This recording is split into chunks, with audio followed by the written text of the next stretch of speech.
Welcome back to another edition of Talking Tilton. I'm Al Lockwood with the Tilton Historical Society, and on the phone with me today we have two wonderful ladies, Louise Blocker and her daughter, Barbara Baker. Hello, ladies. Hello. Hi. All right, so Louise, I want to start off with you. You've been in Tilton for quite some time. How did your family actually come to find their way to Tilton? Well, my parents were both from New England. Mom was born or was raised in Alton, New Hampshire.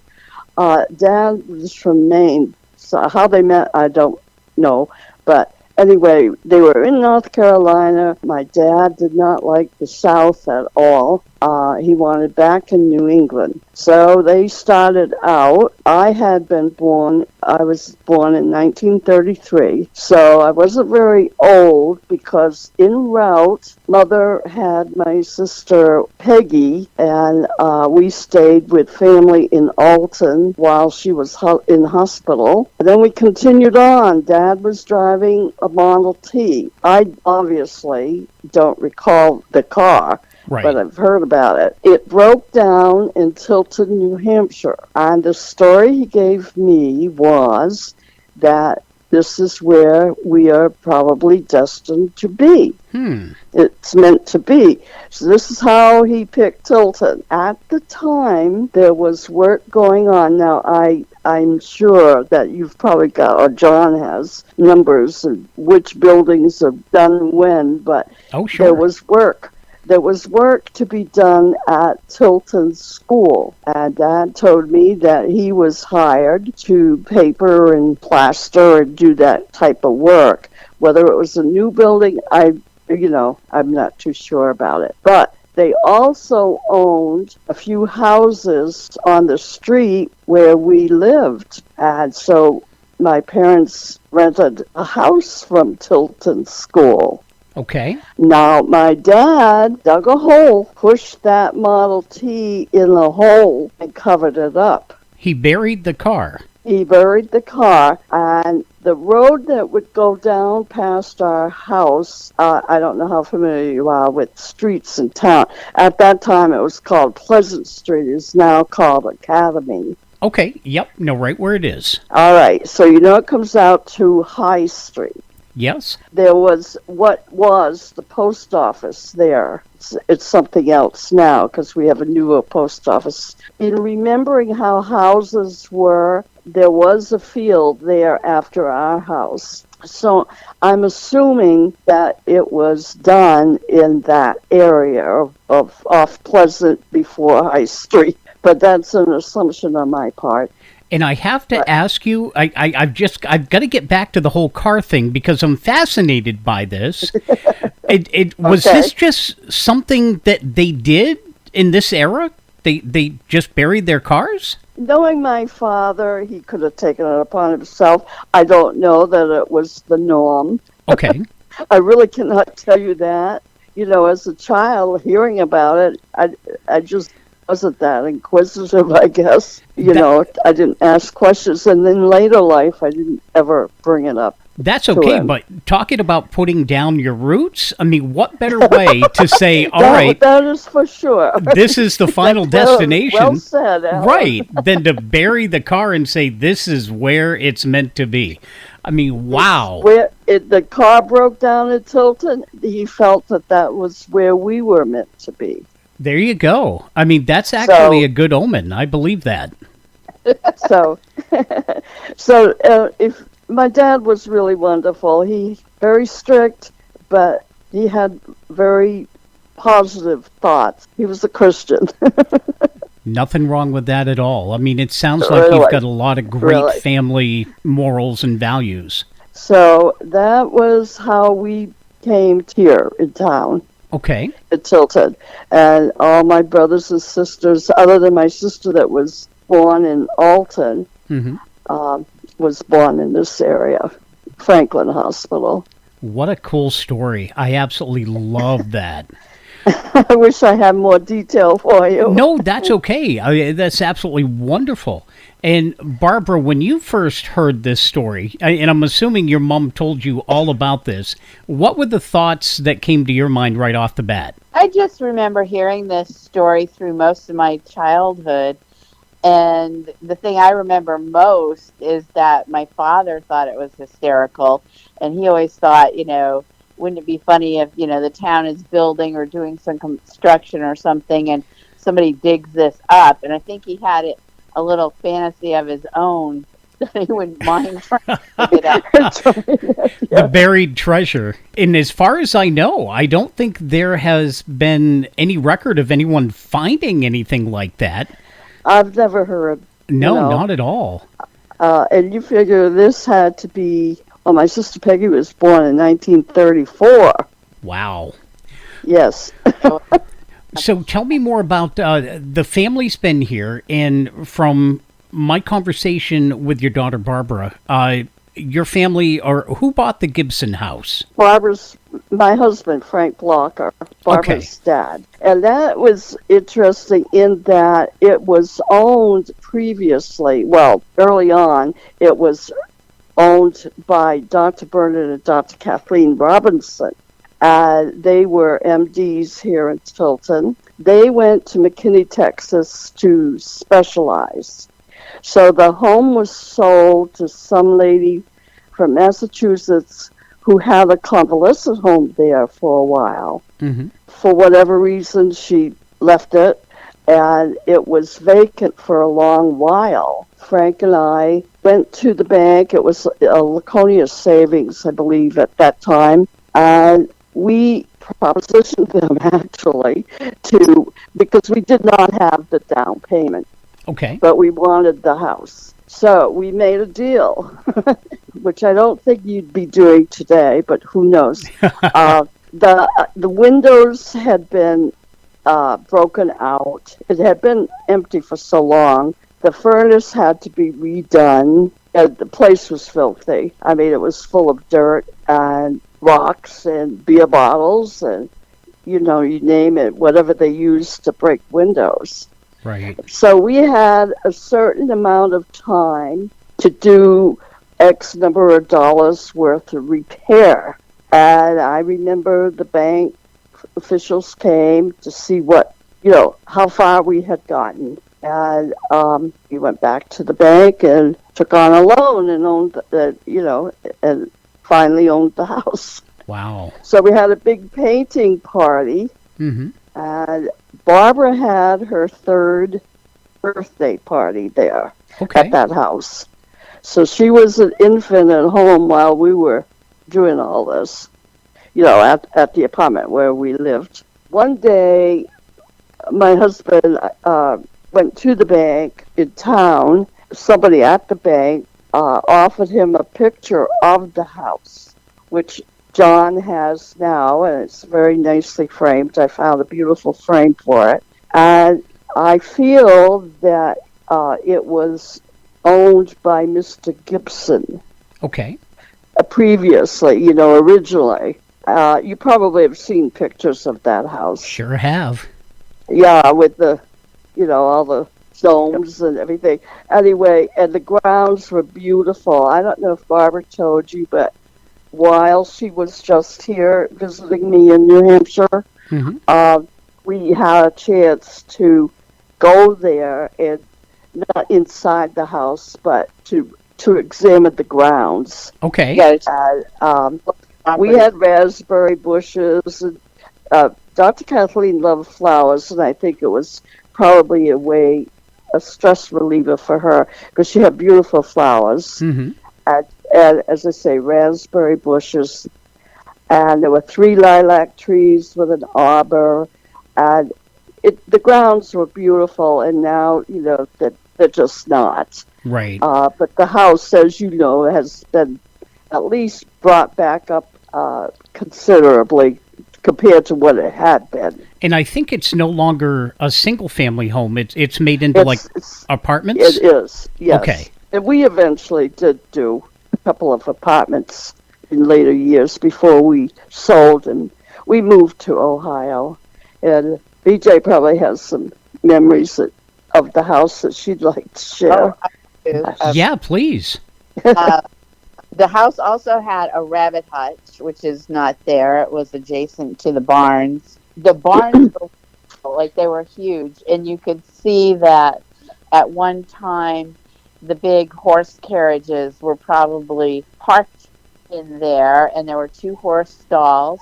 There was upstairs where with the hay shaft that came down Mm-hmm. to the stalls, and it was great fun for my cousins and my friends and myself to play there when we were children. The barn was so huge that on a rainy day I could ride my tricycle around and around and around in circles in the barn and entertain myself. And when you talk about finding hidden treasures, I think my father found a few along the way there in the house. Especially there was a cellar under the house, but then there was a separate cellar that went under the barn. And he and some buddies went down there and cleaned it out, and they found all kinds of old antique bottles. I think that's where they found those glass electric cap things. I don't know what they're called, but they became quite the trendy antique at one time, I think, in the 60s and 70s. Okay. Yeah, telephone pole type things. Right, yeah, that's what I was thinking. Okay. Yeah, so there were treasures like that in the house that, were just amazing to me, and that house will always be my heart and my home. And I would love to have been able to afford to restore it myself, but that isn't likely to happen. And as Mom said, it's nice to see that somebody has taken some care to rehab the house some, and we saw the pictures on Zillow, so it looks like the apartments are very modern and nice. So it's nice to see that the house got some love. Well, yeah, and the problem is a lot of the older houses, they go by the wayside. People either can't afford to keep them up or whatever, and they start collapsing, and you look at them and you're like, oh, man, I remember the day when it was this way. So the fact that somebody took it upon themselves to kind of keep that home up and going for multiple families, that says a lot. It may not look exactly the same, but the memories are going to live forever. It's true.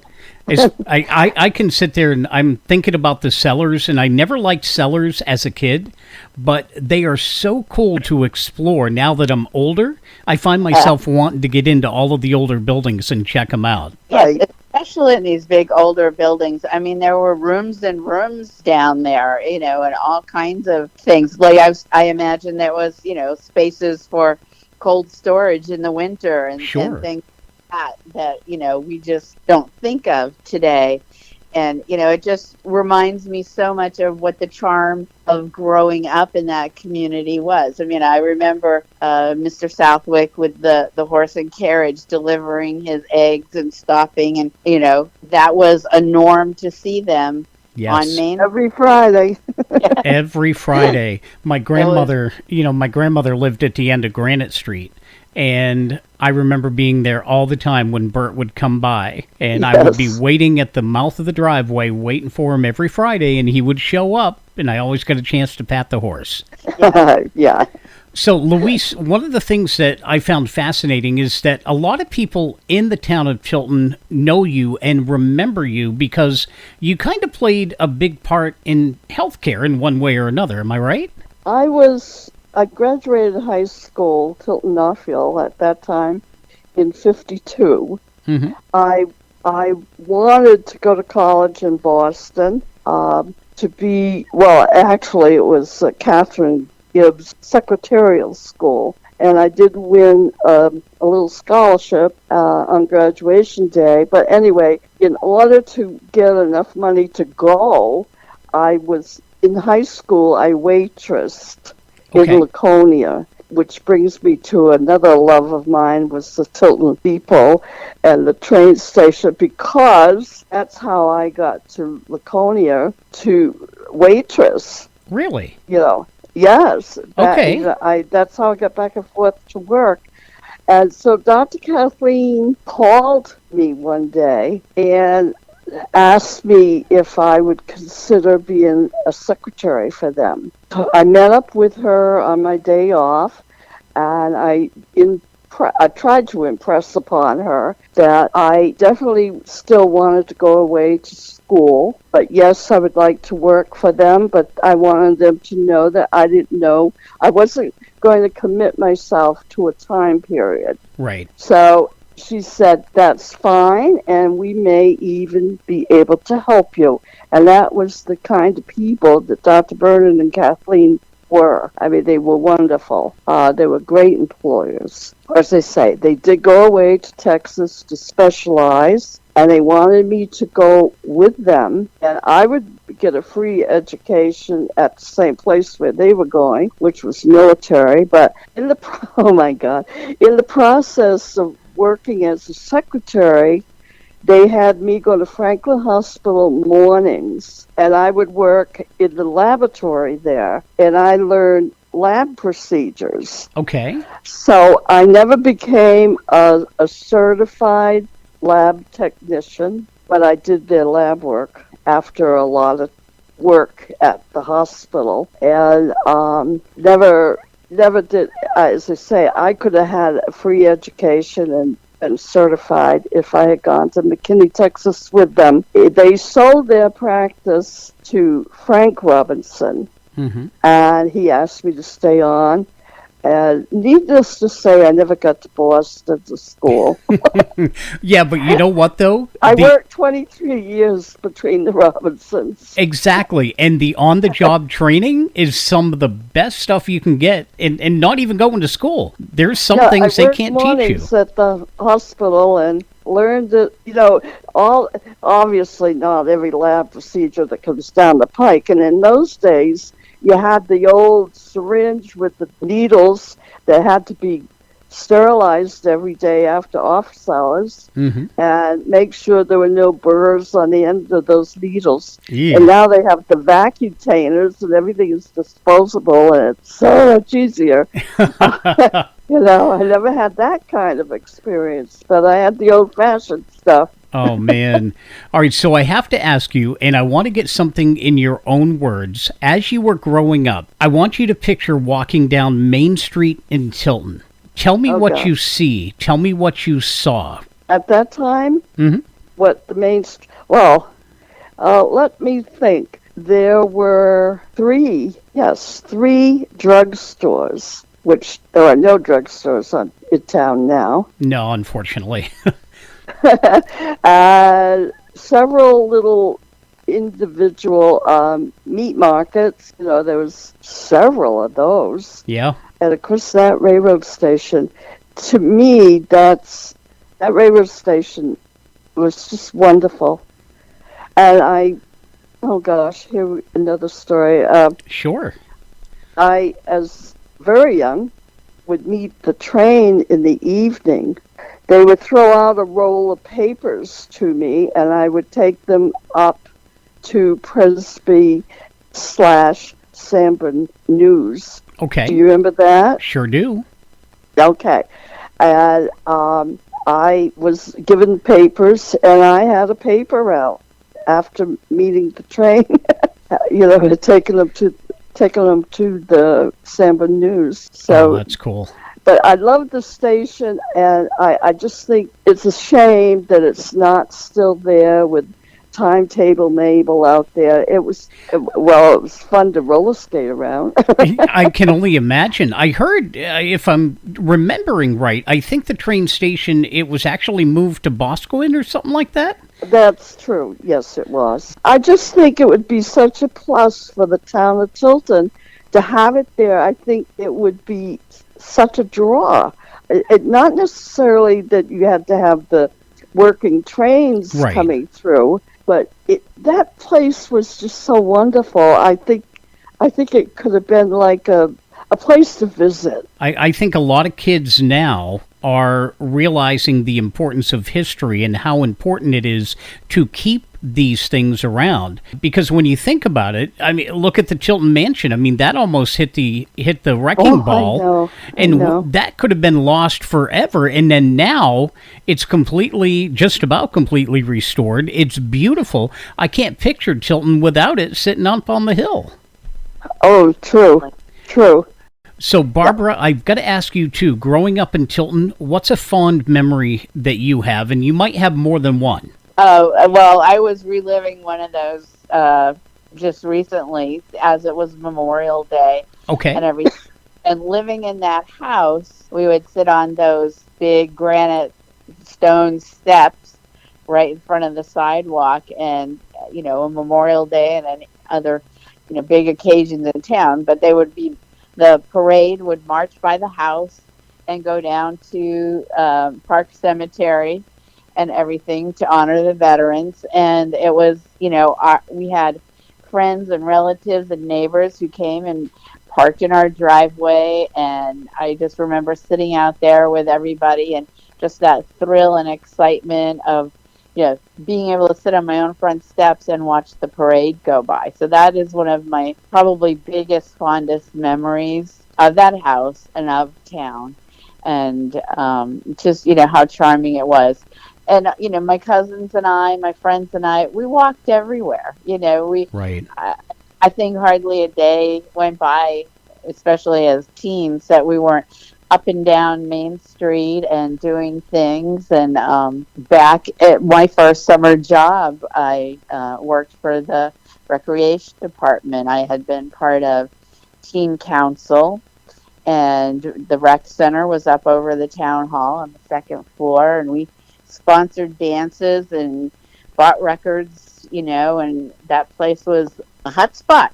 It was. In the evenings, we'd go up there a couple nights a week, and like I said, we'd sponsor dances. We sponsored Saturday afternoon movies when the movie theater wasn't open, and I remember a lot of it was the Three Stooges. Oh, they're the best. You can't go wrong with the Stooges.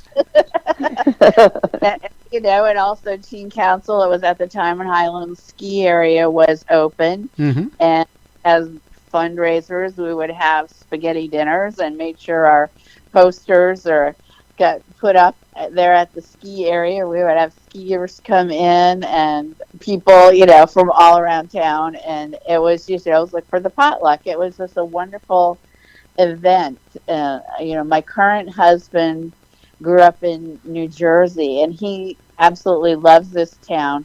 It's his adopted hometown now, and his absolute favorite thing to do every time we go there is, of course, to go into Bryant and Lawrence Hardware. Yes. Where else can you find hardware and cake pans and everything else in one building? Anything. I love that store. Just the smell of the building was great. Yeah, so he refers to it as my Norman Rockwell childhood in Mayberry. Yes. That's a cool way to put it. So everything from flying kites and sledding down the hill at the Art, and other places around town, and just it was a magical time. It was a magical time, and it's a magical place, and it is just. It's nice to see that a lot of the places are having a little bit of a renaissance. When we were there, we'll give a nod to the Lady Grand where we stayed, trying to preserve some of these old homes in a way like that, to like open an Airbnb or to do something that preserves the house and the history in the area is such a fabulous idea. I'm so happy to see that sort of thing happening with some of these older homes. If I win the Powerball, I just might come up there and do that. I still remember going up, even in Lockmere, to the Thruway. And oh, God, yes. To the double decker, heading up to Lake Winnisquam. It's like, oh, come on. But those are the days. Those are the things that we hold on to. We remember the smells, the sounds, the people, the food. It's all there. And it doesn't matter what they take away or what changes. It's always going to be in our mind of what we remember in that town. Sure. Well, ladies, I want to thank you for taking some time out and joining me on Talking Tilton today. I really appreciate it. Alan, it's been fun. Thank you for asking. My pleasure. It's been a great trip down memory lane. So Louise Blocker and Barbara Baker, thank you so much, ladies. I truly appreciate it. And y'all take care and hold on to those memories, all right? Oh, we will. Shall do. This has been Talking Tilton, brought to you by the Tilton Historical Society and the Outhouse Internet Radio. If you'd like to be our next interview, get a hold of us. You can get a hold of John Ciriello from the Historical Society or get a hold of myself, Al Lockwood, and we'll be happy to put something together. Don't forget, you can check us out on the YouTube channel for the Tilton Historical Society and at TiltonHistoricalSociety.com. Till next time.